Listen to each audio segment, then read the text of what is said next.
सर्दियों का मौसम खत्म होने वाला था। गौरी कभी जंगल में सेब बेच रही थी। सेब ले लो सेब, सर्दियों के जाते हुए आखिरी सेब ले लो, फिर साल बाद आएंगे ये सेब। मम्मा, अब तो सर्दियाँ भी खत्म होने वाली हैं। आप कब हमें सेब लाकर दोगी? आप कहती तो हो मगर लाकर नहीं देती।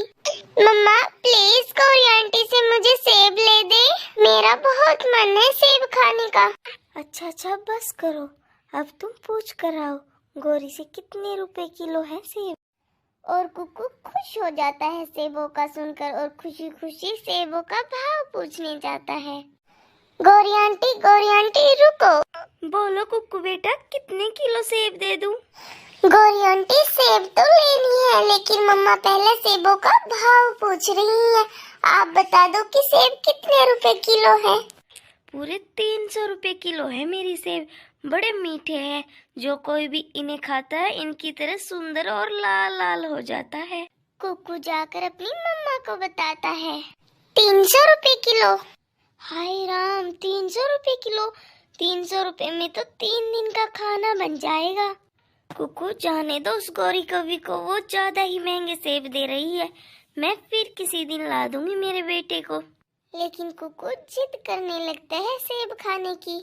रानू कुकू को डांटकर चुप करा देती है। बाहर से गौरी कव्वी चिड़िया की सारी बातें सुन लेती है और गुस्से में बोलती है, छोटी चिड़िया, जब लेने नहीं थे आम तो पूछा क्यों? गरीब चिड़िया, मेरा बेकार में ही टाइम जाया कर दिया। ऐसा कहकर गौरी कव्वी वहाँ से चली जाती है। कुकू बेटा, आप घर के अंदर ही रहना, मैं अभी आती हूँ, मुझे मिट्ठू अंकल से कोई काम था। फिर मम्मा चिड़िया मिट्ठू अंकल के घर चली जाती है। मम्मा शाम को घर लौटकर आ जाती है। कुकू बेटा, लो ये दाना खा लो, मैं आपको कल सेब ला दूंगी। नहीं खाऊंगा, आप हर रोज ऐसा ही करती हो। कुकू ऐसे भूखा ही सो जाता है।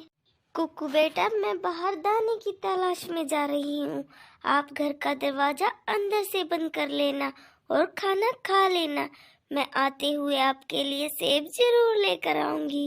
इतना कहकर मम्मा चिड़िया दाने की तलाश में चली जाती। मम्मा चिड़िया दाने की तलाश में जा रही थी तो उसे एक बूढ़ी चील आवाज लगाती है, छोटी चिड़िया, एक बार मेरे पास आओ, मेरी बात सुनो। चिड़िया डर जाती है और थोड़ी दूर बैठ जाती है। नहीं, मैं नहीं आऊंगी आपके पास, आप मुझे यहीं से बता दो कि आपको मुझसे क्या काम है। मुझे बहुत प्यास लगी है, मुझे थोड़ा नदी से पानी लाकर पिला दो, मैं बूढ़ी हो गई हूँ, मुझसे उड़ा नहीं जा रहा। चिड़िया को चील पर दया आ जाती है और वो उसके लिए नदी से पानी ले आती है। जैसे ही चील पानी पीती है तो वो एक सुंदर परी के रूप में बदल जाती है।